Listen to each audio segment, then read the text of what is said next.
আসসালামু আলাইকুম রহমতুল্লাহি ওয়া বারাকাতুহু।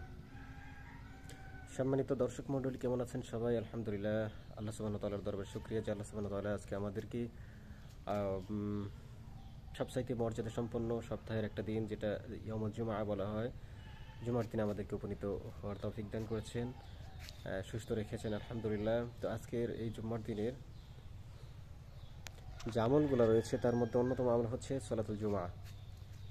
তো সলাতুল জুমাকে কেন্দ্র করে বেশ কিছু আমল রয়েছে যেটা আমরা করতে পারি। সেটা হচ্ছে সুন্দরভাবে আমরা অজু বানিয়ে সুন্দরভাবে গোসল করে প্রাথমিক পর্যায়ে যদি আমাদের যে কিছু অতিরিক্ত যে কাজগুলো রয়েছে, অতিরিক্ত জিনিসগুলো রয়েছে, এগুলো আমরা রিমুভ করব। যেমন আমাদের হাতের নখ, পায়ের নখগুলা, চারাগুলা কাটা, তারপরে আমাদের কিছু লোম রয়েছে, এই সমস্ত অতিরিক্ত লোমগুলা পরিষ্কার করার প্রয়োজন হলে সেটা করা।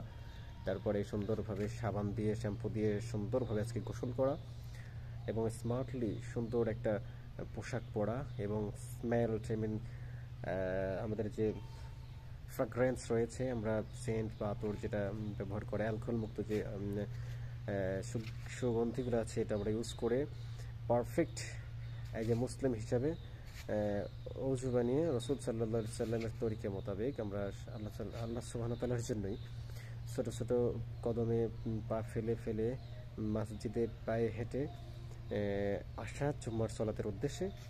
এবং মসজিদে প্রবেশ করার পূর্বে ইতিকাফের নিয়ত করা, মসজিদের সলাতের পূর্বেই আমরা দোয়া করব, আউযু বিল্লাহিল আযীম ওয়া বিওয়াজহিল কারীম ওয়া বিসুলতানিল কাদীম মিনাশ শাইতানির রাজীম, বিসমিল্লাহি ওয়াসসালাতু ওয়াসসালামু আলা রাসূলিল্লাহি, আল্লাহুম্মা ইফতাহ লি আবওয়াবা রাহমাতিক।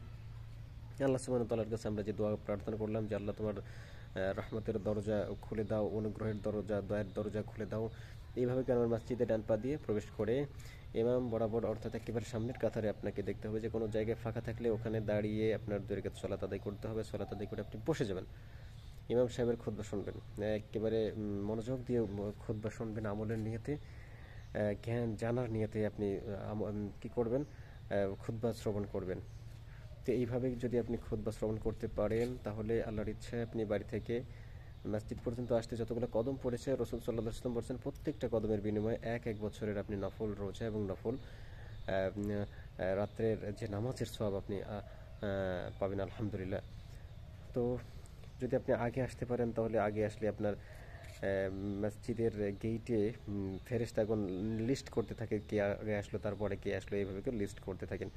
প্রথমে যে আসে তার জন্য আল্লাহর রাস্তায় একটা উট কুরবানির সওয়াব, তারপরে এরকম গরু, মহিষ বা দুম্বা, এইভাবে করে পর্যায়ক্রমে তার আমলনামায় এই সওয়াবগুলো লেখা হয়। তো এই জন্য আমরা চেষ্টা করব আগে ভাগে আসার জন্য। তবে একসাথে যদি কেউ আগে 10 জন আসে, তাহলে 10 জনকে আল্লাহ সুবহানাহু ওয়া তাআলা ইনশাআল্লাহ কুরবানির সওয়াব, উট কুরবানির সওয়াব আপনি পাবেন, যদি আপনার নিয়ত বিশুদ্ধ হয়, যত সময়ের মধ্যে আপনি মসজিদে প্রবেশ করতে পারেন। তো এইভাবে করে আজকে সারাদিন একটু দরুদটা বেশি পড়ার চেষ্টা করা, তারপরে আল্লাহর কাছে বেশি বেশি দোয়া করা, ইস্তিগফার করা। ঠিক আছে, আল্লাহ তাআলা আজকে দোয়া কবুল করবেন ইনশাআল্লাহ। এই জন্য আমাদের সালফে সালেহিন যারা ছিলেন, আল্লাহর প্রিয় বান্দা যারা ছিলেন, তেনারা বলেছেন যে আসর থেকে মাগরিবের মধ্যবর্তী সময় আল্লাহ সুবহানাহু ওয়া তাআলা দোয়া কবুল করে থাকেন। এই জন্য আমরা এই সময়টা আমরা আল্লাহ সুবহানাহু ওয়া তাআলার জন্য আমরা কি করবো, নির্ধারিত করে আমরা এখানে একটু ইবাদত করবো এবং সর্বশেষে আমরা আল্লাহ সুবহানাহু ওয়া তাআলার কাছে দোয়া করার চেষ্টা করব ইনশাআল্লাহ। আল্লাহ তাআলা আমাদের এই জুম্মার দিনটা খুব সুন্দর এবং আমল দিয়ে ভরপুর করুন সবার জীবন, এবং আমরা যেন আজকের দিনে যেভাবে আমরা আমল করব, এখান থেকে শিক্ষা নিয়ে আমরা বিগত আগত যে 6টা দিন আসতেছে, অর্থাৎ আগত দিনগুলোও যেন আমরা এইভাবে করে আল্লাহ সুবহানাহু ওয়া তাআলাকে আমরা স্মরণ করতে পারি। এই নিয়ে ইনশাআল্লাহ করব, শিক্ষা নিব। আল্লাহ সুবহানাহু ওয়া তাআলা আমাদের সকলকে আল্লাহ সুবহানাহু ওয়া তাআলার দিনের জন্য কবুল করুন। আজকের দিনের বিশেষ আমলগুলো যেন সুন্দরভাবে আদায় করতে পারে আল্লাহ তাআলা তৌফিক দান করুন। আমিন। আসসালামু আলাইকুম ওয়া রাহমাতুল্লাহি তাআলা ওয়া বারাকাতুহু।